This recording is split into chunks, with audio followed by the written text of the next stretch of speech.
Chauffer une ville avec la chaleur de la Terre, c'est possible ça? Bien sûr, grâce par exemple à la géothermie profonde. Tiens, on va prendre un exemple.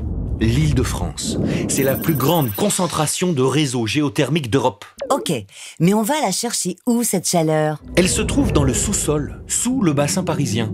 Entre 1600 et 2000 mètres de profondeur, il y a l'aquifère du Dogger, une formation géologique composée de roches calcaires vieilles de 170 millions d'années. Ces roches sont gorgées d'une grande quantité d'eau dont la température varie de 55 à 85 degrés en fonction de la profondeur. C'est cette eau, ou plutôt sa chaleur, que l'on exploite. Mais comment on fait pour la récupérer à cette profondeur? Eh bien, on creuse d'abord un premier forage. C'est le puits de production, par lequel on va puiser l'eau géothermale. Comme à cette profondeur, elle est sous pression, elle remonte naturellement. Mais en général, pour avoir plus de débit, on rajoute une pompe.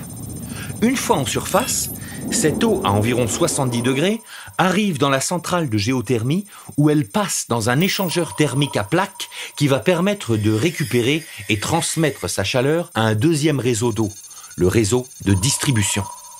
Après avoir cédé sa chaleur, l'eau géothermale est réinjectée par un autre puits dans l'aquifère du Dogger à environ 1500 mètres du point d'extraction. Ainsi, elle ne viendra pas tiédir l'eau qui sera pompée et elle pourra se recharger progressivement en chaleur.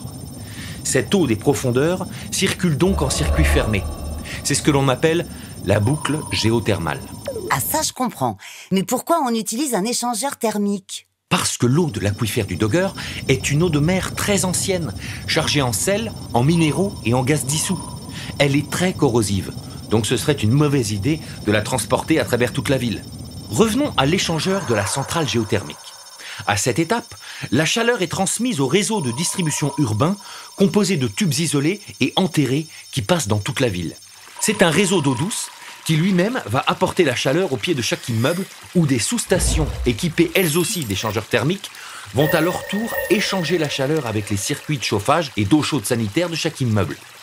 Ces différents circuits d'eau sont donc séparés les uns des autres et n'échangent entre eux que la chaleur.